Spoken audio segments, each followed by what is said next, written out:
Hello students, in last 3 videos we discussed all the concepts related to the refraction of light like Snell's law, principle of reversibility, refraction through multiple medium, lateral displacement or lateral shift. Then we will discuss about the real and apparent depth and the normal shift.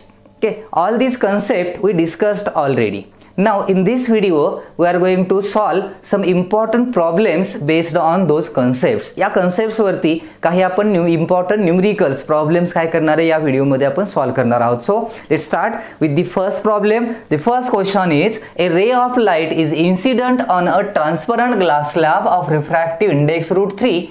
If the reflected and refracted rays are mutually perpendicular, what is the angle of incidence? इथे एक glass slab आहे, diagram draw केलेली आहे already मी इथं. Suppose आपण जर यामध्ये consider केलं की this is our glass slab. So this is the glass slab and its refractive index is √3. So the first medium will be air. दिलं नसेल तर फर्स्ट मीडियम हे एअरच कन्सिडर करायचं. इथं एकाच मीडियमशी रिलेटेड कन्सेप्ट दिले आहे. इथं कोणतं मीडियम आहे दिलेलं नाही. मी सांगितलंय मीडियम दिलं नसेल तर आपण त्याला ॲब्सोल्यूट रिफ्रॅक्टिव्ह इंडेक्स म्हणतो आणि तो विथ रिस्पेक्ट टू कुणाला घ्यायचा, air or vacuum. So the first medium will be air and its refractive index is 1. Now a ray of light is incident on transparent glass slab whose refractive index is √3. If the reflected and refracted rays, आता इथे reflected word कुठून आला refraction मध्ये, तर इथे concept आपल्याला माहित आहे. This is our incident ray and a 10% light gets reflected. आपण याला partial reflection असं नाव दिलं होतं. And remaining light gets transmitted or refracted into the medium. So this will be our angle of incidence. Then this will also angle of incidence. Angle of incidence and angle of reflections are same. And this will be our angle of refraction. इथे condition given दिले. If the reflected and refracted rays are mutually perpendicular. Reflected ray and refracted ray, these two rays are mutually perpendicular, so angle between these two rays is 90 degree. So this will be 90 degree and we have to find out this angle of incidence. What is the angle of incidence? कसं solve करता येईल याला? Snell's law तर use करावा लागेल आपल्याला, पण इथं दिलेली जी गिवन कंडिशन आहे त्याचा अगोदर विचार करायचा. हे परपेंडिक्युलर दिलेलं आहे. जर मी असं तुम्हाला सांगितलं की या तिन्ही अँगलची टोटल ॲडिशन किती येणार, हे टोटल अँगल हा 180 येणार. कोणते तीन अँगल्स आहे? Angle I plus 90 plus R. The addition of these three angles will be 180 degree. Okay, now if I write this as I plus R equal to 90 इकडे गेलं सबट्रॅक्ट होईल. therefore R equal to 90 minus I. Okay, हा झाला आपला angle of refraction. Angle of refraction R equal to किती आली value? 90 minus I. Now use Snell's law. If I use Snell's law here then I can write this as sine I upon sine R equal to refractive index of glass with respect to air. Absolute आहे तो. Values जर put केला तर sine I divided by R value 90 minus I. So this will be sine 90 minus I equal to √3. Refractive index given होता. Sine 90 minus थिटाचा formula cos theta असतो आपल्याला माहित आहे. So this will be cos I. Then we can write this as sine I upon cos I. Sine I upon cos I equal to √3. But sine upon cos is what? It is tan I. So it will be tan I equal to √3. So I equal to tan inverse √3. So tan च्या कोणत्या angle साठी √3 value असते? 60 degree. So we can get the value of angle of incidence will be 60 degree. This is our answer. व्यवस्थित note down करून ठेवा. आहे सोपा questions होता. Now see the next examples. इथं मी 3 एक्झाम्पल्स इथं ऑलरेडी लिहून ठेवलेले आहेत. सिंपल एक्झाम्पल्स आहेत. काही सिंपल एक्झाम्पल्सही सोडवणं गरजेचं आहे कारण त्यातल्या काही कन्सेप्ट आपल्याला लक्षात ठेवायचे आहेत. सो द नेक्स्ट क्वेश्चन आहे second question. A light wave has frequency of 4 × 10⁻14 hertz and a wavelength of 5 × 10⁻7 metre. The refractive index of medium is. म्हणजे इथं आपल्याला असं विचारलं की एक लाईट वेव्ह आहे आणि त्या लाईट वेव्हची फ्रिक्वेन्सी आणि वेवलेंथ जी दिलेली आहे ती गिवन आहे. आपल्याला विचारले त्या मीडियमचा रिफ्रॅक्टिव्ह इंडेक्स इथं काय असेल ते. रिफ्रॅक्टिव्ह इंडेक्स जर तुम्हाला इथं एखाद्या मीडियमचा कॅल्क्युलेट करायचा असेल तर मग यात एक कंडिशन जी होती गिवन दिलेली, ती कंडिशन आपल्याला इथं थोडं समजणं गरजेचं होतं. यामध्ये एक लिहायची गोष्ट अशी राहिली की and a wavelength of 5 × 10⁻⁷ metre in a medium. हा एक पार्ट मिसिंग होता, तो इथं ॲड करूया आपण. म्हणजे क्वेश्चन असा झाला, a light wave has frequency of 4 × 10⁻14 hertz and a wavelength of 5 × 10⁻⁷ metre in a medium. The refractive index of medium is. कोणतंही मीडियम असेल, एक मीडियम आहे आणि त्या मीडियममध्ये लाईटची वेवलेंथ किती आहे, 5 × 10⁻⁷. So I use here symbol lambda. Lambda means wavelength in medium. Lambda M equal to 5 × 10⁻⁷ metre and its frequency nu will be 4 × 10⁻14 hertz. Frequency medium कोणतंही असेल तर तीच राहते. So frequency will be nu. and we have to find out the refractive index of medium. Refractive index जर calculate करायचा असेल तर या दोन गिवन व्हॅल्यूजचा यूज करून आपण अगोदर वेलॉसिटी कॅल्क्युलेट करू शकतोय.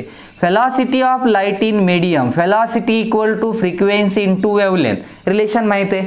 So velocity in medium equal to frequency into wavelength of light in medium, and if I use these values then we can write this as 4 × 10⁻14 into 5 × 10⁻⁷. So this will be 2 × 10⁸ meter per second. This is the velocity of light in medium.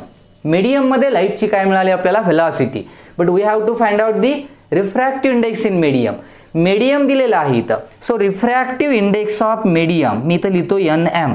Refractive index of medium आपल्याला विचारलाय, कुणाला with respect to आहे असं दिलेलं नाहीये आणि दिलं नसेल तर तो ॲब्सोल्यूट झाला. And for absolute refractive index we can write this as C/V. Absolute refractive index असेल तर तो विथ रिस्पेक्ट टू व्हॅक्यूम एअरला असतो, त्याची velocity C and this is the velocity in medium. If we use the values, C will be 3 × 10⁸ and Vm will be 2 × 10⁸. So this get cancelled and 3/2 will be 1.5. So our answer is refractive index of medium is 1.5. हे या क्वेश्चनचं answer झालं. Simple question होता का, त्यासाठी मी 2-3 example लिहिलेत काही simple questions कसे use करायचे. Now the third question, the wavelength of light sodium light in air is 5890 angstrom minute. Air मध्ये आपल्याला लाईटची वेवलेंथ गिवन आहे. The velocity of light in air is 3 × 10⁸ meter per second. हेही माहीतच असतं आपल्याला, ती velocity constant आहे. The wavelength of light in a glass of refractive index 1.6 would be close to. म्हणजे आपल्याला इथे विचारले की जर एअर मध्ये लाईटची वेवलेंथ 5890 एंगस्ट्रॉम मिनिट असेल तर त्याच लाईटची वेवलेंथ ग्लासमध्ये किती असेल, ज्या ग्लासचा रिफ्रॅक्टिव्ह इंडेक्स जो आहे तो आपल्याला गिवन आहे. Refractive index of glass with respect to air आणि याची व्हॅल्यू गिवन आहे आपल्याला 1.6. आणखी काय गिवन व्हॅल्यूज आहेत तिथं, wavelength of light in air हेही गिवन आहे. Wavelength of light in air will be 5890 angstrom unit, हेही गिवन आहे आपल्याला. आणि रिफ्रॅक्टिव्ह इंडेक्स गिवन आहे. फाइंड आउट काय करायचं आहे, wavelength of light in glass. Then we can use direct फॉर्म्युलाचं याच्यासाठी. रिफ्रॅक्टिव्ह इंडेक्स इक्वल टू λ1/λ2 हा जर फॉर्म्युला यूज केला तर A/G इक्वल टू λA/λG आणि या व्हॅल्यू जर यूज केला तर λG equal to wavelength of light in glass equal to wavelength of light in air upon refractive index. So if we use the values 5890 divided by 1.6, then we get this answer as 3861 angstrom unit. This is the wavelength of light in glass. ही झाली glass मध्ये असलेली लाईटची wavelength. Angstrom unit हे small distance साठीच use केलेलं length major करण्याचं जे काय युनिट आहे, स्पेशली वेवलेंथ जर असेल तर ते अँगस्ट्रॉम युनिट मध्ये दिली जाते. अँगस्ट्रॉम युनिटचं जे कन्वर्जन आहे मी इथं लिहून ठेवतो, लक्षात ठेवा. 1 angstrom unit equal to 10⁻⁻10 metre. 1 angstrom unit means how many, 1 angstrom unit equal to 10⁻10 metre. एक युनिट आहे. वेवलेंथ शक्यतो अँगस्ट्रॉम युनिट मध्येच मेजर करतात. दिलेली गिवन वेवलेंथ अँगस्ट्रॉम युनिट मध्ये होती आणि आपल्याला कॅल्क्युलेट वेवलेंथच करायची आहे ग्लासमध्ये. सो आपण त्याला तसंच ठेवलंय, कन्वर्ट वगैरे केलेलं नाही. So this is the wavelength of light in glass and this is the answer of this question. एक सिंपल क्वेश्चन होता. जरा थोडा वेगळा क्वेश्चन बघूया आता. फोर्थ क्वेश्चन जो दिलाय यामध्ये आपण असं दिलंय, light text 8 minutes 20 seconds to reach from sun on the earth. If the whole atmosphere is filled with water, the light will take the time. म्हणजे आपल्याला इथं टाइम कॅल्क्युलेट करायचा आहे. सन पासून अर्थ पर्यंत लाईटला येण्यासाठी जो टाइम लागतो तो दिलेला आहे किती 8 मिनिट 20 सेकंड. म्हणजे सनलाईट ही सन पासून अर्थ पर्यंत येण्यासाठी किती टाइम घेते 8 मिनिट 20 सेकंड. जर तुम्ही त्याला सेकंड मध्ये कन्वर्ट केलं तर टाइम साठी आपण लिहू शकतो टाइम विल बी 500 सेकंड. कारण 8 मिनिट झालं 480 second and plus 20 second 500 second will be the time. If the medium is earth म्हणजे सन पासून if the medium is air sun पासून अर्थ पर्यंत आपण असं कन्सिडर केलं.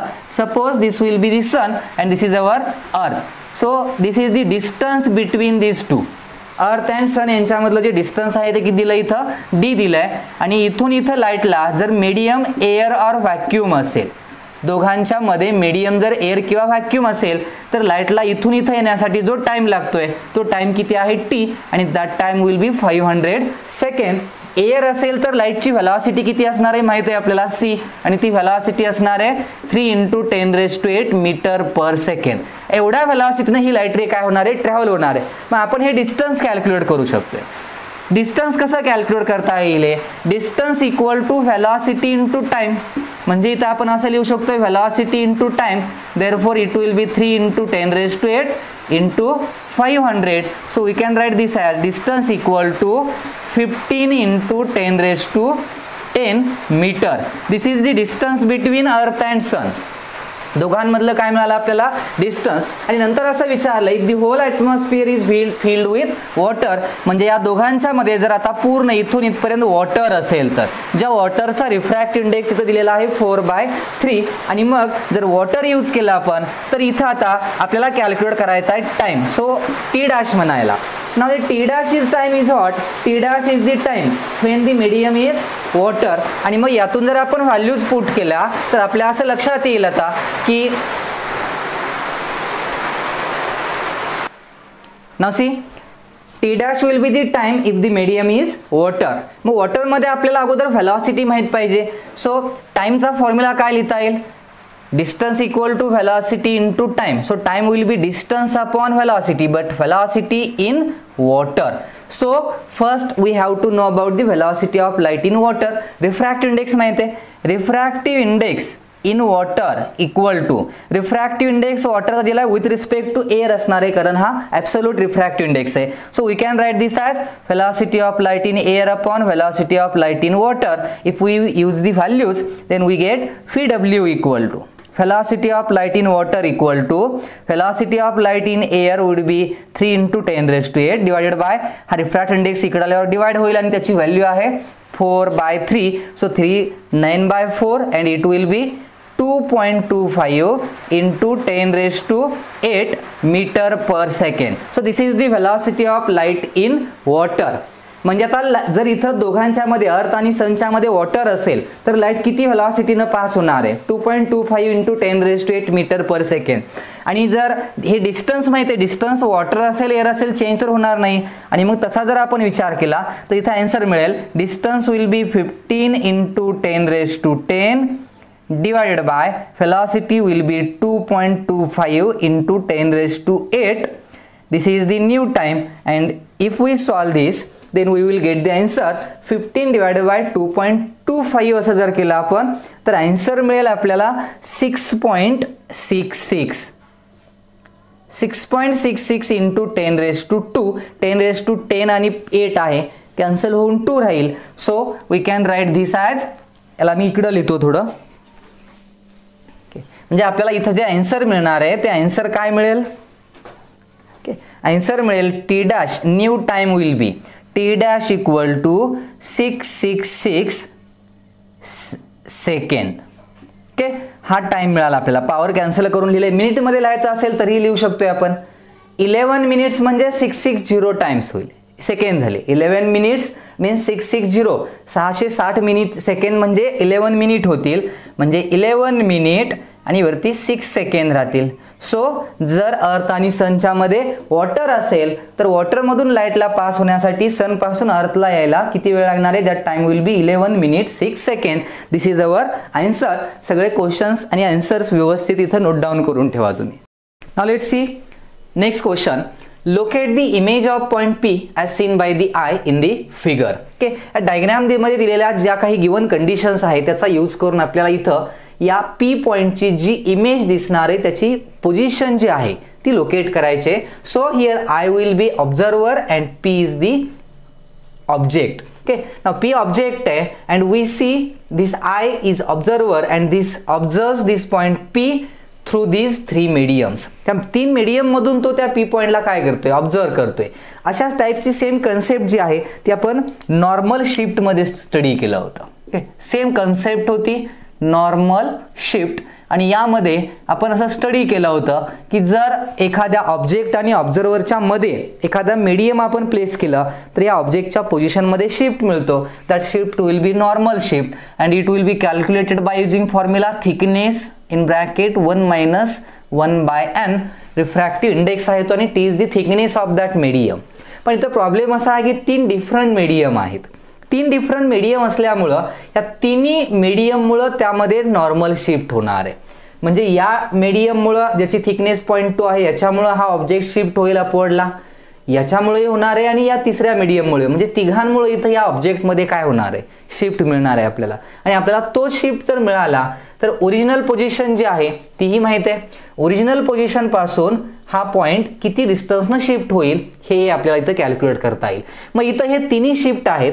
मग टोटल नॉर्मल शिफ्ट x जर कॅल्क्युलेट करायचा असेल तर या तिघांचा जो नॉर्मल शिफ्ट असणार आहे तो टोटल ते तिघांची सेपरेट व्हॅल्यू कॅल्क्युलेट करा आणि एडिशन करा किंवा एकत्रही करू शकतोय आपण. सपोज या फर्स्ट मीडियम मुळे जो नॉर्मल शिफ्ट मिळेल आपल्याला तो जर कॅल्क्युलेट करायचा असेल तर याची थिकनेस जी आहे ती किती आहे इथं? 0.2. So thickness 0.2 in bracket 1 - 1/n. The refractive index of this medium is 1.2. So this is the normal shift due to this first medium. Okay. Now second medium plus the normal shift due to this second medium will be thickness is 0.3. 1 - 1/1.3. Its refractive index is 1.3 and due to the third medium it will be 0.4 thickness 1 - 1/1.4. This is the refractive index. आता हे थोडं calculation जास्त आहे याच्यामध्ये आणि जर आपण calculations केली याची आणि याला जर सॉल्व केलं तर मी इथं ऑलरेडी कॅल्क्युलेशन्स करून ठेवलेत. याच्या जर व्हॅल्यूज तुम्ही बघितल्या तर हे आन्सर्स असे येतात.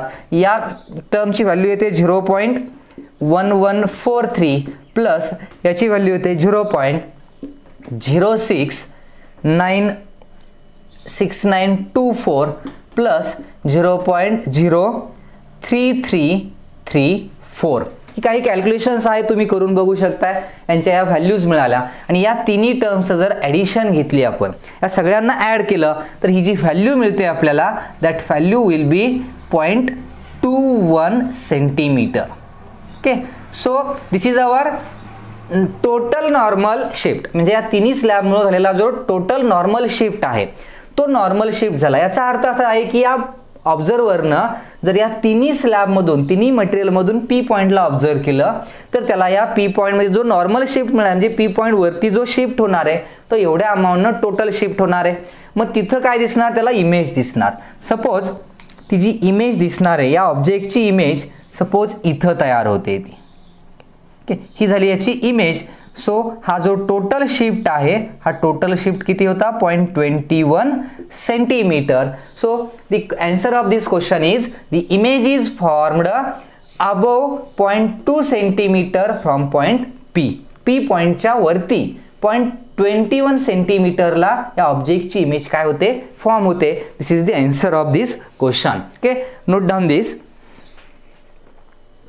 Now see the next question. Question number 6. How much water should be filled in a container 21 centimeter in height so that it appears half filled when viewed from the top of the container? Okay.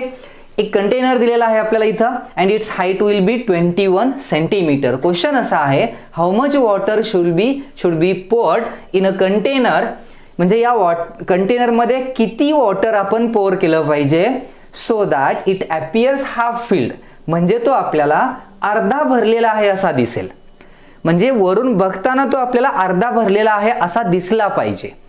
मग किती हाईटला आपण यामध्ये water fill up केलं असं वाटलं पाहिजे. आपल्याला माहिती आहे वरून बघताना जी दिसणारी हाईट आहे ती रिअलमध्ये नसते, ॲपरंटली. आणि आपल्याला ॲपरंटच असं दिसलं पाहिजे की तो हाफ फिल्ड आहे, म्हणजे रिअलमध्ये तो अर्धा भरलेला नसणार आहे, पण ॲपरंट बघताना आपल्याला कसं वाटणार इथं की तो अर्धा फिलअप केलेला आहे. So for that suppose we consider that this container is filled up to this height. या हाईट पर्यंत आपण या कंटेनरला काय केलंय, वॉटर याच्यामध्ये पोर केलंय आणि ही हाईट आहे एक्स. म्हणजे आपण एक्स एवढ्या हाईट पर्यंत याच्यामध्ये काय फिलअप केलंय, हे वॉटर यात फिलअप केलंय. ओके. आणि मग हे वॉटर भरल्यानंतर आपण असं कन्सिडर करूया की हा जो कंटेनर आहे तो आपल्याला हाफ फिल केलाय, हाफ भरलेला आहे असा दिसेल. ऍक्च्युअल मध्ये हाफ भरलेला आहे का तो, भरपूर हाफ पेक्षा जास्त आपण याच्यामध्ये काय केलंय, वॉटर फिलअप केलंय, पण हा ॲपरंटली दिसला पाहिजे.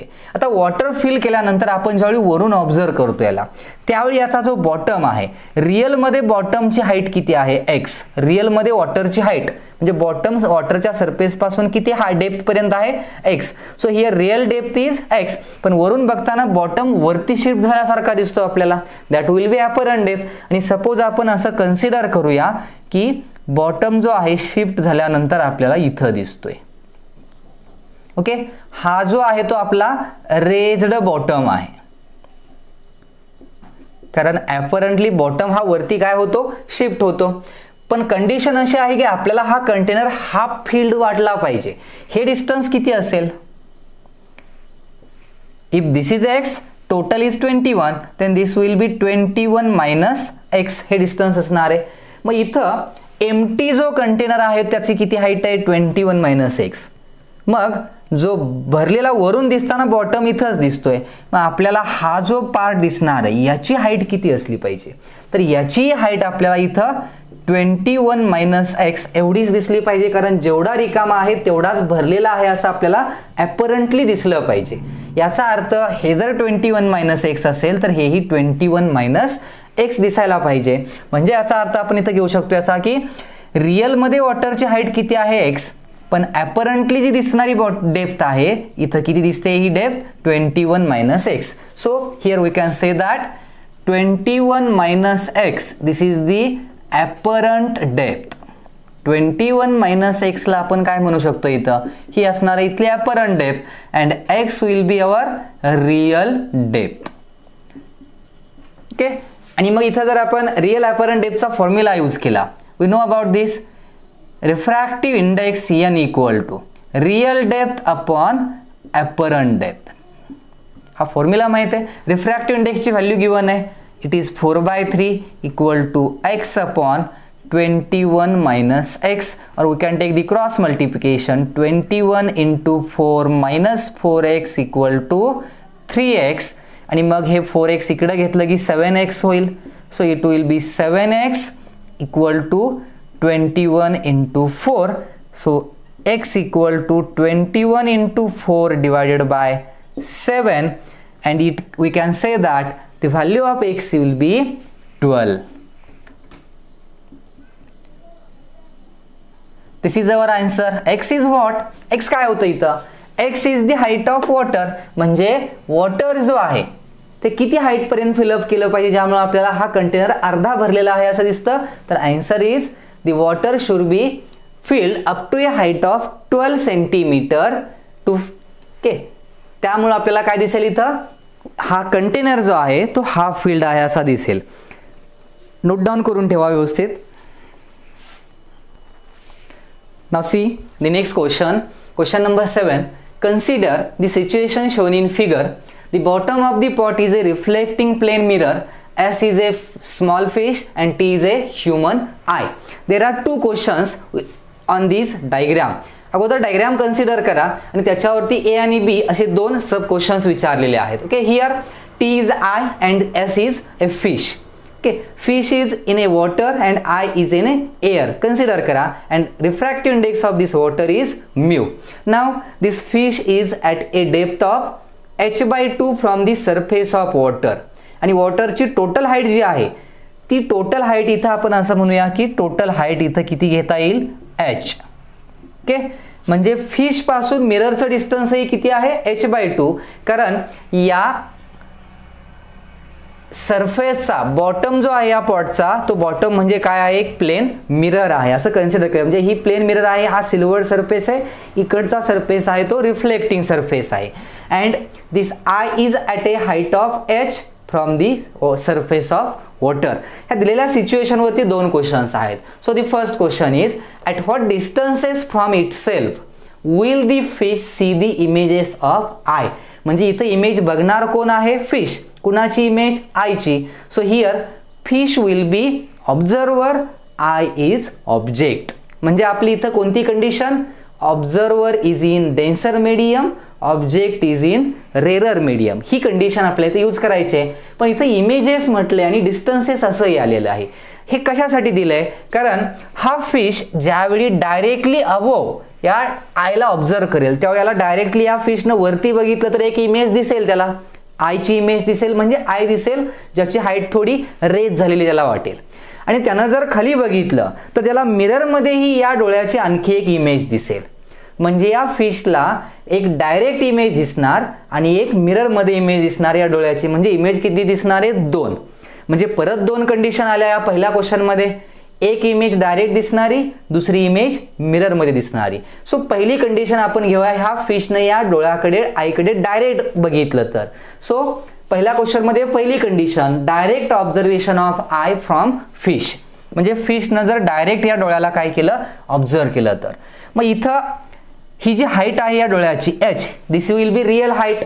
आणि ॲपरंट हाईट जर कॅल्क्युलेट करायची असेल, apparent height of I h' will be real height upon refractive index.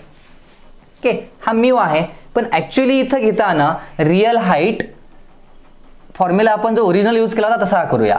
Real height upon apparent height equal to, इथली कंडिशन जी आहे ती आपली सेकंड कंडिशन होती रिअल डेप्थ मधली. Object is in rarer, observer is in denser. आणि असं असेल तर आपल्याला इथं काय करावं लागतं, 1/μ. It will be 1/μ. So h' will be μh. So this is the apparent height of this I. आता आपल्याला विचारलं, काय विचारलंय, at what distances from itself, म्हणजे त्याच्यापासून फिश पासून ह्या डोळ्याची जी ॲपरंट इमेज दिसते ती किती डिस्टन्सला असेल. मग फिश पासून ही डायरेक्ट व्हिजनची जी इमेज दिसणार आहे ती कितीला, तर इथून सरफेस पर्यंत जे डिस्टन्स आहे ते किती आहे h/2, हे तेच राहणार आहे. पण इथून वरचं जे डिस्टन्स आहे हे डोळ्याचं जे इमेज दिसते आपल्याला ते किती डिस्टन्सला, h नाही तर कितीला आहे μh. So distance will B d म्हणूया आपण त्याला. म्हणजे या फिश पासून या ऑब्जेक्टचं जे डिस्टन्स असणार आहे, आयचं जे डिस्टन्स असणार आहे, त्या distance will be h/2 plus h/2 कोणतं, हे distance, plus μh. Okay, so we can write this as h in bracket 1/2 plus μ. So this is the answer. If we consider the direct vision, आपण जर याची कसली vision consider केली, direct vision consider केली तर आता या फिशला आणखी एक इमेज दिसेल. याला दुसरी इमेज कोणती दिसेल, तर या फिशनं जर ह्या मिररमध्ये आतमध्ये ऑब्झर्व केलं तर या फिशला मिररच्या आतमध्ये इकडं ह्या वरच्या आईची काय दिसेल, इथं इमेज ऑब्झर्व करायला मिळेल. मग ती इमेज कॅल्क्युलेट करण्यासाठी काय करावं लागेल, तर इथं आपण अगोदर इमेज किती डिस्टन्सला तयार होईल असं कन्सिडर, फिश इथं नाहीये याला कन्सिडर करा, तर याची इमेज इकडं खाली किती डिस्टन्सला तयार होईल. मिरर पासून वॉटरच्या सरफेसचं डिस्टन्स किती आहे h, इथून इथपर्यंत डिस्टन्स किती आहे h, आणि तिथून वरती डोळ्याचं डिस्टन्स किती आहे, तर तेही hच आहे. पण h घेणार का, खालून वरती बघताना डेन्सर मधून रेरर मध्ये बघताना याची रिअल हाईट घेण्याच्या ऐवजी ॲपरंट घ्यावी लागते. आणि या आयची ॲपरंट हाईट किती आहे, that apparent height is μh. म्हणजे याची ॲपरंट हाईट प्लस हे डिस्टन्स h, एवढ्या डिस्टन्स वरती मिरर पासून कोण असणार आहे, आय असणार आहे. So the distance of eye, इथं मी लिहितो distance of eye from mirror, distance of eye from mirror equal to किती असणार आहे ते, हे ॲपरंट डिस्टन्स किती आहे म्यू एच, रिअल घेत नाही लक्षात ठेवा, कारण मिररसाठी मध्ये आय आणि मिरर यांच्यामध्ये वॉटर येतं त्यामुळं ॲपरंटच हाईट दिसते, म्यू एच प्लस एच, हे डिस्टन्स किती आहे H, so mu H plus H, this will be the distance of object और I from the mirror. Now it's image will be formed. या मिररमुळं ह्या ऑब्जेक्टची काय तयार होणार इमेज, आणि आपल्याला माहिती आहे प्लेन मिरर पासून जेवढ्या डिस्टन्सला ऑब्जेक्ट असतं तेवढ्या डिस्टन्सला काय तयार होणार इमेज. म्हणजे आपण असं कन्सिडर करूया इथं कुठंतरी याची काय तयार झाली एक इमेज तयार झाली. तर हेही डिस्टन्स किती असणार आहे, हे डिस्टन्स हे असणार आहे म्यू एच प्लस एच, कारण तेवढ्या डिस्टन्सला वरती काय होतं ऑब्जेक्ट होतं. आणि मग आपल्याला जर डिस्टन्स कॅल्क्युलेट करायचं असेल तर या इमेजचं फिश पासून किती डिस्टन्स आहे, म्हणजे या फिशला ही इमेज दिसणार आहे. ज्यावेळी फिश मिररमध्ये ऑब्झर्व करेल त्यावेळी त्याला या आयची इथे एक काय मिळेल इमेज मिळेल, आणि या इमेजला जर त्यानं ऑब्झर्व केलं तर या फिश पासून ह्या इमेजचं डिस्टन्स किती असेल. मग तर ते डिस्टन्स मेजर करायचं असेल तर हे किती झालं distance mu H plus H, आणि त्याच्यामध्ये परत h/2, म्हणजे फिश पासून या वॉटरचं डिस्टन्स किती होतं h/2. So the answer will be D dash म्हणू याला आपण. डी डॅश म्हणजे फिश पासून ह्या इमेजचं distance. So D dash will be h/2 plus H, म्हणजे कोणतं डिस्टन्स हे h प्लस म्यू एच. म्हणजे इथं आपण असं लिहू शकतोय h कॉमन घेतलं तर 1/2 प्लस 1 प्लस म्यू, म्हणजे हे असं येईल h in bracket 3/2 plus mu. एवढ्या डिस्टन्स वरती सेकंड इमेज असणार आहे फिश पासून. म्हणजे इथं ज्या दोन इमेज होत्या, ही पहिली इमेज जी डायरेक्ट व्हिजन, फिशनं डायरेक्ट जर या आईकडे ऑब्झर्व केलं तर त्याला तो डायरेक्ट त्याच्यापासून किती डिस्टन्सला असणार आहे h in bracket half plus mu. आणि जर यानं मिरर मधली इमेज ऑब्झर्व केली तर त्याला जे डिस्टन्स इथं ऑब्झर्व करायला मिळणार आहे that distance will be h in bracket 3/2 plus mu, जी सेकंड इमेज असणार आहे. So this is the answer of first question. अगोदर हे तुम्ही नोट डाऊन करा. आपण सेकंड क्वेश्चन जो आहे यातला. Now see the second condition. Second question is what? At what distances from itself will the eye see the images of fish? Now here eye is observer and now fish is object. Condition exactly opposite दिले. Second question मध्ये असं म्हटलंय की आयनं या फिशच्या observe केलेल्या ज्या number of images असणार आहेत त्यांचं त्या डोळ्यापासून त्या आय पासून असलेलं जे डिस्टन्स असणार आहे ते डिस्टन्स आपल्याला इथं काय करायचंय मेजर करायचंय. Now here I will be observer and fish is object. परत तशाच दोन कंडिशन येतात की या आयनं या फिशला जर डायरेक्ट ऑब्झर्व केलं तर त्याला ती एक इमेज दिसेल, आणि या फिशनं या आयनं या फिशची या मिररमध्ये जी इमेज मिळणार आहे ती इमेज ऑब्झर्व केली तर त्याला ती सेकंड इमेज दिसेल. म्हणजे याला वरून खाली बघताना एक तो फिशला डायरेक्ट ऑब्झर्व करणार आणि दुसरी इमेज ह्या फिशची जी मिररमध्ये दिसणार आहे त्या मिरर मधल्या इमेजलाही तो बघू शकतो. म्हणजे या आयसाठी दोन इमेज दिसणार, एक डायरेक्ट फिश दिसणार आणि एक इमेज मधला फिश. मिररमुळे जी इमेज तयार होते त्यांची डिस्टन्स विचारते. आता ही कंडिशन कोणती आहे. Now here observer is in rarer and object is in denser. Now fish is object and it is at a depth of h/2 from the surface of water. Water surface पासून fish ची depth किती आहे h/2, ही real depth झाली. मग याची apparent depth किती दिसेल. So apparent depth of fish, apparent depth of fish say h' म्हटलं आपण त्याला, तर ते किती असेल. It will be real depth म्हणजे किती आहे ती h/2 upon refractive index mu. आणि या फॉर्म्युलाचा यूज केला तर आपल्याला असं मिळेल की याची ॲपरंट डेप्थ आहे h/2 म्यू. म्हणजे या आय साठी हा फिश किती डेप्थला आहे h/2 म्यूला, h/2 ला नाहीये. आणि मग या आय पासून त्याची डिस्टन्स जर कॅल्क्युलेट करायचं असेल तर इथून इथपर्यंत याची डिस्टन्स आहे एवढा आहे, आणि नंतर फिशची इमेज जी तयार होणार त्याचं डिस्टन्स किती घेणार, याचं डिस्टन्स जे apparent h/2. So our answer is distance of image of eye from the image of fish from the eye that will be h plus h म्हणजे कोणतं हे डिस्टन्स, आणि इथून खाली आय इमेज जी आहे फिशची ती किती डिस्टन्सला दिसते h/2 म्यूला apparent. So it will be h/2 mu and we can write this as h in common 1 + 1/μ. सो जी डायरेक्ट व्हिजनची ऑब्झर्वेशनची इमेज आहे, म्हणजे यानं डायरेक्ट फिशला ऑब्झर्व केलं तर डोळ्यापासून या आयपासून फिशचं डिस्टन्स जे मिळालं ते हे डिस्टन्स झालं. आता जर या आयनं फिशची इमेज याला न बघता याची जी मिररमध्ये इमेज तयार होणार आहे त्या मिररमधल्या इमेजला जर ऑब्झर्व केलं तर त्याचं डिस्टन्स इथं आपल्याला किती ऑब्झर्व करायला मिळेल. आता अगोदर इमेज कशी तयार होईल बघा. हा फिश आहे and the fish is at a distance of h/2 from the mirror, आणि मिरर पासून जेवढ्या डिस्टन्सला ऑब्जेक्ट तेवढ्या डिस्टन्सला काय image. So this will be the image of fish. इथं इमेज तयार झाले. मग हे डिस्टन्सेस बघा, हे किती असणार आहे h/2, तर हेही किती झालं डिस्टन्स h/2. आता ही जी इमेज आहे, suppose now I is observing the image of fish.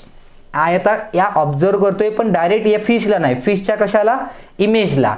मग या फिशनं जर याला ऑब्झर्व केलं तर वॉटर सरफेस पासून या फिशच्या इमेजचं डिस्टन्स किती असेल, जी रिअल डेप्थ झाली, हे किती असेल डिस्टन्स याचं डिस्टन्स इथं जे मिळणार आहे हे h झालं plus h/2. So it will be h plus h/2 will be 3h/2.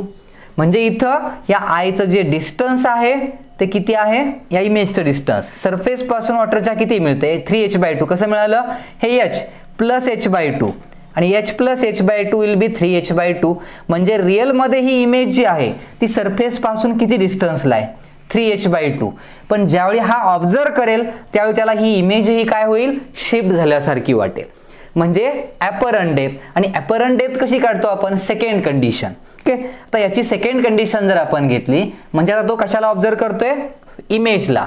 तर त्यासाठी रिअल डेप्थ जी आहे ती किती आहे इमेजची 3h/2. ॲपरंट डेप्थ जर काढायची असेल h' म्हणा त्याला, h' will be equal to real depth upon refractive index. So it will be 3h/2μ. म्हणजे त्याला ही इमेज जी आहे आय साठी ही इमेज 3h/2 ला दिसणार नाही, त्याला दिसणार ती कितीला 3h/2μ एवढ्या डिस्टन्सला. म्हणजे सरफेस पासून या इमेजचं डिस्टन्स ॲपरंटली एवढं दिसतंय. हे डिस्टन्स h आहे असं आहेच इथलं. म्हणजे डोळ्यापासून ह्या इमेजचं ॲपरंट इमेजचं डिस्टन्स h प्लस 3h. म्हणजे हे डिस्टन्स मिळेल आपला d' will be h plus 3h/2μ. म्हणजेच h कॉमन घेतलं तर 1 प्लस 3/2μ हे डिस्टन्स असेल. म्हणजे इथं नंबर ऑफ इमेजेस तयार होत आहेत. थोडा गोंधळ झाल्यासारखा वाटेल कारण आपण बऱ्याच इमेज सारखं apparent depth real depth consider करतो, पण एक स्टेप बाय स्टेप जर विचार करत गेला तुम्ही तर तुम्हाला याचं व्यवस्थित आन्सर मिळेल. So this is the answer of second condition. Now see the next question. Light is incident from air on an oil layer at an angle of 30 degree. After moving through oil 1, oil 2 and glass, it enters water. If the refractive index of glass and water are 1.5 and 1.3, find the angle which the ray makes with the normal in water. इथं multiple mediums आहेत. Okay, diagram मध्ये दिलेला आहे, diagram दिलेली आहे या question साठी. Air, oil 1, oil 2, glass, water असे डिफरंट काय आहेत इथं मीडियम आहेत. एअर मधून ऑइल 1 वरती ऑइल लेअर वरती लाईट रे इन्सिडेंट होताना जो अँगल बनवते इथं तो दिलेला आहे. This angle of incidence I will be 30 degree. Okay, now when it enters from air into oil it will bends towards normal and this is the angle of refraction. Now from it travels from oil 1 to oil 2 and when it travels from oil 1 to oil 2, आता इथं आपल्याला question मध्ये particular condition दिलेली नाही की oil 1 आणि oil 2 मध्ये rarer कोण आहे आणि डेन्सर कोण आहे. पॉसिबिलिटी 2 असतील इथं, अवे फ्रॉम नॉर्मल किंवा टुवर्ड्स नॉर्मल बेंड होण्याच्या. आपण टुवर्ड्स नॉर्मल कन्सिडर करूया आणि त्याचा काही इफेक्टही होणार नाही. सपोज आता इथं बघा ह्या पॅरलल लाईन्स आहेत त्यामुळे हे नॉर्मल हे एकमेकांना पॅरलल असतील आणि पॅरलल असतील तर if this angle is r then this angle will also r. Now suppose this is angle of refraction r1. हा अँगल काय झाला r1. Now when light travel from oil to glass, again refraction of light takes place आणि त्यावेळी ही light रे इथं येईल. Suppose इकडं येते.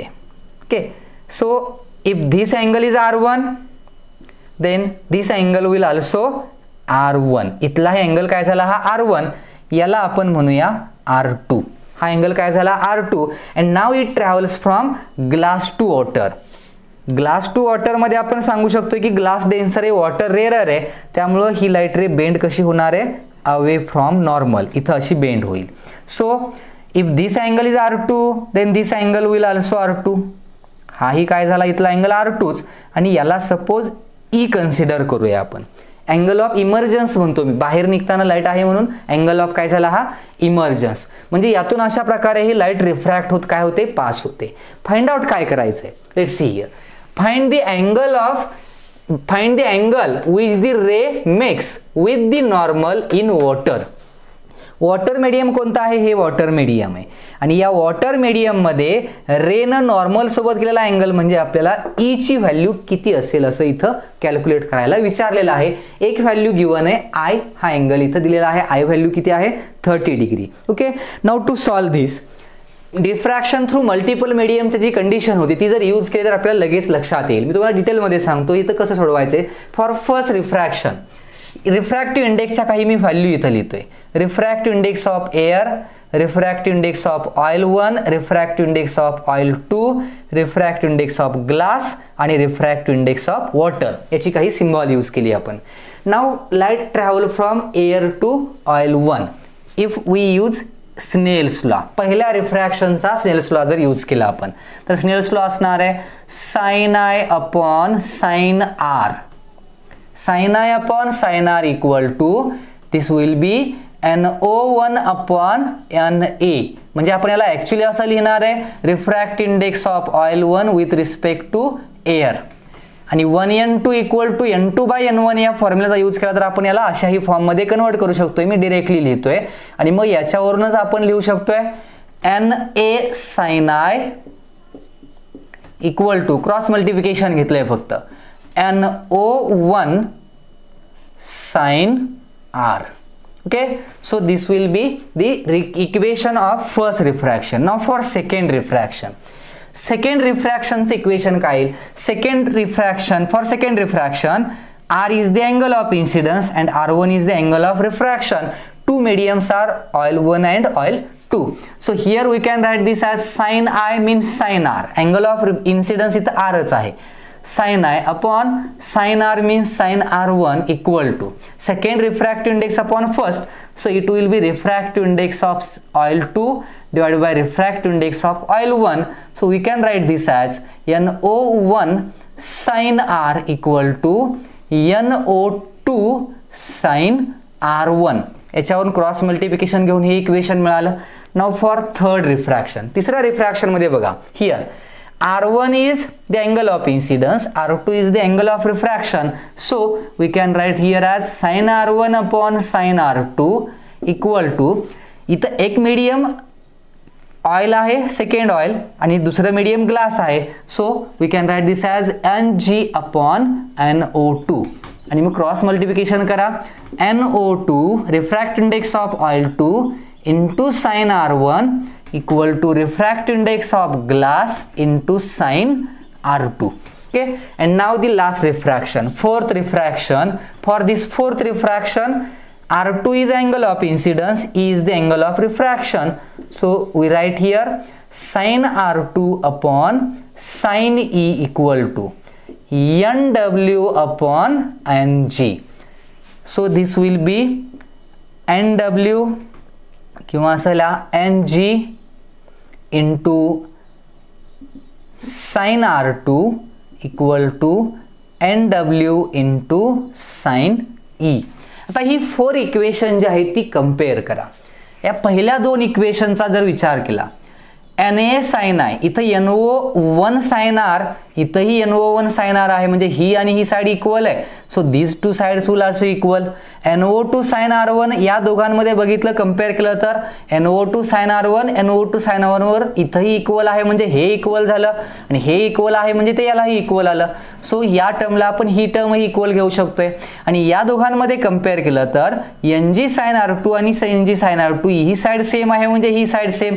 So ही याला इक्वल, ती याला इक्वल, आणि मग आपण इथं डायरेक्ट लिहू शकतोय या सगळ्यांचं कंपॅरिझन केलं तर NA sin I equal to NW sin E हे इक्वेशन आपण लिहू शकतो. हे यालाही इक्वल येऊ शकतं. आणि आता व्हॅल्यू पुट करा. sin E इक्वल टू किंवा sin E into NW equal to, आता यामध्ये refractive index of water given आहे की ते 1.3, त्याची व्हॅल्यू यूज करूया direct. sin E into 1.3 equal to एअरचा refractive index 1, so it will be sin 30. ची व्हॅल्यू काय आली? sin 30. sin 30 is half, so we can write this as sin E equal to sin 30 ची value किती होती? Half, आणि 1.3 इकडे आलं तर मल्टिप्लाय होईल, सो इट विल बी 1.3. याची व्हॅल्यू काय येईल मग? 1/2.6.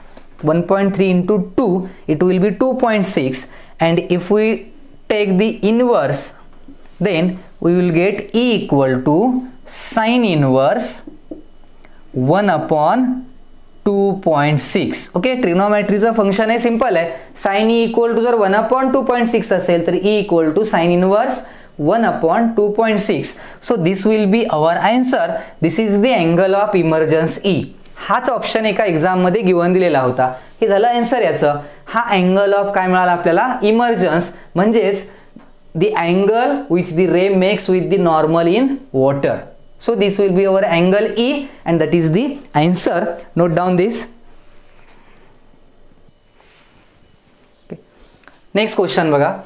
An object is placed on the principal axis of a concave mirror of focal length 10 cm at a distance of 21 cm from it. A glass slab is placed between the mirror and object as shown in figure. Find the distance of final image formed by mirror. इथं mirror consider केले. So this is our mirror. Okay, and O is our object which is at a distance of 21 cm from the mirror. But in between mirror and object there is a glass slab. एक ग्लासचा slab आहे, ज्या स्लॅबचा refractive index दिला आहे 3/2 आणि स्लॅबची width तिथं दिलेली आहे 3 centimetre. मग इथं आपल्याला असे विचारलंय की या मिररनं जी या ऑब्जेक्टची फायनल इमेज तयार होईल ती किती डिस्टन्सला असेल. मग ऑब्जेक्ट डिस्टन्स माहिती आहे, object distance is 21 centimetre. Focal length माहिती आहे, मग इमेज डिस्टन्स पण कॅल्क्युलेट करता येईल. पण प्रॉब्लेम काय आहे? डायरेक्ट इथं रेज न ट्रॅव्हल होता या ग्लास स्लॅबमधून ज्यावेळी ट्रॅव्हल होतील त्यावेळी थोडं डिस्प्लेसमेंट मिळणार आहे. म्हणजे इथं मिररसाठी ऑब्जेक्ट जे आहे ते 21 सेंटीमीटरला रिअलमध्ये आहे, पण ॲपरंटली त्याचं डिस्टन्स वेगळं असणार आहे. So this is object and this is observer. मिररला ऑब्झर्वर म्हणूया. आणि मग हे असं आलं की इथं ऑब्जेक्ट आहे, मी ऑब्झर्वर आणि मध्ये एक ग्लास आहे, तर हे थोडं काय होतं? शिफ्ट होतं, जवळ येतं. We call it as normal shift. And for normal shift the formula is x equal to thickness in bracket 1 - 1/n. This is our normal shift. आणि मग याचा जर विचार केला तर या ऑब्जेक्टची नॉर्मल शिफ्ट कोणत्या साईडला? It will be shifted towards mirror, कारण ते जवळ येतं ऑब्जेक्ट. मग किती नॉर्मल शिफ्ट झाला असेल याचा जर कॅल्क्युलेट केलं तर thickness will be 3 centimetre. 1 - 1 upon refractive index 3/2, so it will be 1 - 2/3. It will be 3 into 1/3, so it will be 1 centimetre. थिकनेसची व्हॅल्यू काय आली? सॉरी, नॉर्मल शिफ्ट जो झाला, object is shifted towards mirror by distance 1 centimetre. ते already किती डिस्टन्सला होतं? 21. आणि मग ॲपरंटली या ऑब्जेक्टची जी डिस्टन्स असणार आहे that apparent distance will be 20 centimetre from the mirror. म्हणजे ॲपरंटली ऑब्जेक्ट ॲक्च्युअलमध्ये किती डिस्टन्सला त्या मिररसाठी असणार आहे? 20 centimetre. Focal length of mirror is 10 centimetre.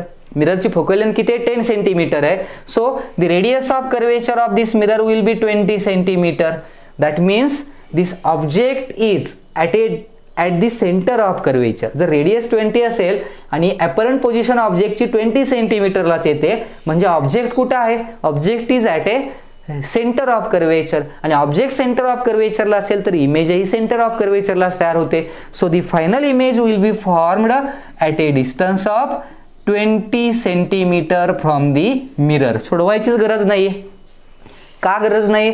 कारण इथं सेंटर ऑफ कर्वेचरलाच ऑब्जेक्ट येतोय ॲपरंटली, आणि त्यामुळे सेंटर ऑफ कर्वेचरला कॉन्केव्ह मिररसाठी जर ऑब्जेक्ट असेल तर इमेजही कुठे तयार होते? At the centre of curvature and of the same size. So the final image is at a distance of 20 centimetre from the mirror. This is our answer. Now the next example is Figure shows a concave mirror of focal length f with its principal axis vertical. In mirror, a transparent liquid of refractive index n is filled up to height d. Find where on axis of mirror a pin should be placed so that its image will be formed on itself. Question थोडा interesting आहे, थोडं basic knowledge असेल आपल्याला मिररशी, concave मिररचं related, तर याचा लगेच आपल्याला यूजही करता येईल. ओके, आता यामध्ये दिलेलं काय आहे, so initially this is our concave mirror and this line is the principal axis of this mirror. Okay, या मिररचा हा काय झाला प्रिन्सिपल ॲक्सिस. मग इथं कुठेतरी फोकस असेल आणि suppose this is the centre of curvature of this mirror. ह्या मिररचा हा काय एक सेंटर ऑफ कर्वेचर. आणि आपल्याला काय करायचे, find fair on axis of mirror a pin should be placed. ह्या ॲक्सिस वरती आपल्याला एक पिन काय करायचे, प्लेस करायचे, ज्या पिनला आपण ऑब्जेक्ट म्हणूया. ओके, सो या ॲक्सिस वरती अशी पिन प्लेस करायचे की त्याची इमेज त्याच ठिकाणी तयार झाली पाहिजे. मग आपल्याला एकतर कंडिशन एक माहित आहे, जर आपण सेंटर ऑफ कर्वेचरला एखादं ऑब्जेक्ट प्लेस केलं तर त्याची इमेज तिथंच तयार होते. म्हणजे आपण जर पिनला सेंटर ऑफ कर्वेचरला प्लेस केलं तर त्याची इमेजही तिथंच तयार होणार, मग झालं आन्सर. पण ॲक्च्युली याच्यामध्ये चेंज काय आहे, in mirror, okay, in mirror a transparent liquid of refractive index is filled up to height D. म्हणजे या मिररमध्ये आपण काय केलंय, एक ट्रान्सपरंट लिक्विड इथं फिलअप केलेलं आहे. म्हणजे याच्यामध्ये एक लिक्विड आहे आणि या लिक्विडमुळं जर आपण आता सेंटर ऑफ कर्वेचरला या पिनला प्लेस केलं तर आपल्याला त्याची इमेज तिथंच मिळेल का. ओके, जर लिक्विड नसेल तर ॲक्च्युली कंडिशन काय असते बघा, लिक्विड जर नसतं इथं फिलअप केलेलं तर काय होतं, ऑब्जेक्ट सपोज आपण पिन प्लेस केले सेंटर ऑफ कर्वेचरला आणि या पिन पासून येणाऱ्या या असणार आहेत काय light rays and these raise will be incident on the mirror. या पिन पासून येणाऱ्या सपोज आपण इथं काही रेज कन्सिडर करतोय आणि या रेज हा मिरर वरती काय होत आहेत, इन्सिडंट होत आहेत. So this is our pin, एक असं ड्रॉ करतो मी इथं. So this is our pin. Pin कुठं प्लेस केले आपण, centre of curvature. These are the rays coming from the centre, coming from the pin and after reflection from this mirror these rays are gets reflected back in the same direction. Centre of curvature असेल तर, आणि या raise reflect होऊन परत त्याच पॉइंटला काय होतात, कन्वर्ज होतात आणि आपल्याला ह्या पिनची त्याच पॉइंटला काय मिळते, इमेज मिळते. कारण तो पिन कुठं प्लेस केले आपण, सेंटर ऑफ कर्वेचरला. पण प्रॉब्लेम असा आहे की आपण आता काय केलं, इथं या मिरर मध्ये आपण फिलअप केलंय लिक्विड. याच्या आतमध्ये आता काय आहे, लिक्विड आहे आणि आपल्याला माहित आहे मिरर मध्ये जर लिक्विड असेल तर मग या ज्या रेज आहेत, या रेज या वॉटरमधून बाहेर एअरमध्ये येताना स्ट्रेट येत नाही, त्यांची डायरेक्शन काय होते, चेंज होते. आणि कशी चेंज होते डायरेक्शन, सपोज इथं जर मी नॉर्मल कन्सिडर केला, इथं मी जर हा नॉर्मल कन्सिडर केला तर डेन्सर टू रेअरर बाहेर येताना रेज बेंड कशा होतात, अवे फ्रॉम नॉर्मल. ही पण अवे फ्रॉम नॉर्मल बेंड होणार, हा जर इथला नॉर्मल असेल तर. आणि मग या ज्या रेज आहेत त्या बेंड होऊन अशा इथं कुठंतरी काय होतील, कन्वर्ज होतील. आणि मग ऑब्जेक्ट पिन कुठं प्लेस केली होती आपण, सेंटर ऑफ कर्वेचरला. पण इथं झालं काय ॲक्च्युली, तर इमेज सेंटर ऑफ कर्वेचरला तयार झाली नाही या वॉटरमुळं. मग हाच डिफेक्ट आपल्याला कॅन्सल करायचा आहे. मग त्यासाठी आपण असं विचारलंय की ऑब्जेक्ट या ॲक्सिसवरती कुठं प्लेस केलं पाहिजे, म्हणजे त्या पिनला या ॲक्सिसवरती असं कुठं प्लेस केलं पाहिजे ज्यामुळं आपल्याला इमेज जी तयार होणारी दिसणार आहे ती इमेज त्याच पॉइंटला तयार झाल्यासारखी दिसेल. आता इथं असं कन्सिडर केलं की मी इमेज पिनला या पॉइंटला प्लेस केलं आणि हा जो ॲक्सिसवरती पॉइंट आहे तो सरफेस पासून सपोज एच एवढ्या डिस्टन्सला आहे. हाईट किती आहे याची, H. Now this is our pin and these are the rays coming from the pin. ह्या रेज आहेत पिन पासून येणाऱ्या. आता ह्या पिन पासून येणाऱ्या ज्या रेज आहेत या रेज इथं आल्यानंतर आतमध्ये जातील. Okay, now it will gets reflected from the surface and it will comes back to the same direction. Okay, कारण ही जी रे आहे याच रे होत्या त्या ज्या मी कन्सिडर केलेल्या. सुरुवातीला ही रे इथं कन्सिडर केली होती मी. आता इथं ऑब्जेक्टच नाही आहे. इथं ऑब्जेक्ट आहे का, ऑब्जेक्ट आपण या पॉइंटला काय केलंय, प्लेस केलंय. आणि ॲक्च्युअलमध्ये काय झालं पाहिजे तर ओके, आता इथं दिस इज अवर ऑब्जेक्ट, पिन मी इथं प्लेस केली, लाईट रेज इथं येतील, याच्यावरून रिफ्लेक्ट होऊन सेम डायरेक्शननं रिटर्न जातील. आता ह्या रिटर्न जाणाऱ्या रेज आहेत, ह्या रिटर्न जाणाऱ्या रेजमुळं इथं अशी एक व्हर्च्युअल काय तयार होते, इमेज तयार होते. म्हणजे आता आपल्याला असं झालं पाहिजे की ऑब्जेक्ट मी इथं प्लेस केलंय, पण ते रिअलमध्ये इथं प्लेस केलंय, ॲपरंटली कुठं असलं पाहिजे, सेंटरला. कारण जर ऑब्जेक्ट सेंटरला असेल तरच इमेज तिथं मिळते, दुसरी पॉसिबिलिटीज नाही. मग ऑब्जेक्ट जर सेंटरला प्लेस केलं तर ते रिअल ॲपरंट डेप्थची कन्सेप्ट यूज केली तर ह्या लिक्विडमुळे ते दुसरीकडे शिफ्ट होत आहे. मग त्यासाठी आपण काय करणार आहोत, आपण ऑब्जेक्टला प्लेस केलंय एच हाईटला आणि ॲपरंटली ते कुठं दिसलं पाहिजे, सेंटर ऑफ कर्वेचरला. म्हणजे इथं ही जी हाईट आपण घेणार आहोत, this height will be H dash. म्हणजे ऑब्जेक्ट आपण प्लेस करणार कुठं, एच हाईटला. ॲक्सिस वरती मी पिन कुठं प्लेस केले, एच हाईटला, पण मिररसाठी ही पिन ॲपरंटली कुठं दिसणार, सेंटरला. आणि त्या हाईटला काय म्हटलंय आपण, एच डॅश म्हटले. का ती वरती दिसेल, रिअलमध्ये पिन इथं आहे, पण मिररसाठी ती सेंटर ऑफ कर्वेचरला का जाणार, कारण मिरर आणि या पिनच्या मध्ये लिक्विड आहे. म्हणजे आता मिररला आपण म्हणणार ऑब्झर्वर आणि पिन झालं काय, object. So mirror is in denser medium, object is in rarer medium. आणि मग खालून वरती बघताना याची हाईट इन्क्रीज झाल्यासारखी दिसते आणि इन्क्रीज होऊन ती हाईट कुठं गेली पाहिजे, सेंटरला. सेंटरलाच का घेतोय मी ते, कारण सेंटरला ऑब्जेक्ट असेल तरच इमेज त्याच पॉइंटला मिळते. याचा अर्थ इथं असा होतो की ऑब्जेक्ट जर आपण इथं प्लेस केलं एच हाईटला तर त्याची ॲपरंट इमेज जी आहे, मिररसाठी हे ॲपरंटली पिन ही दिसणारच नाही, मिररसाठी ही पिन कुठं आहे, सेंटर ऑफ कर्वेचरला.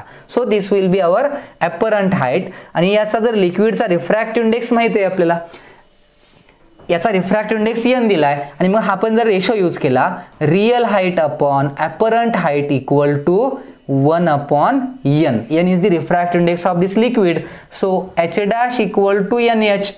h डॅशची व्हॅल्यू आपल्याला किती मिळाले, nh मिळाले. आणि मग आता असं पॉसिबल आहे की आपण पिन इथंच ठेवणार, पण मिररसाठी ती पिन कुठं आहे, सेंटरला आहे.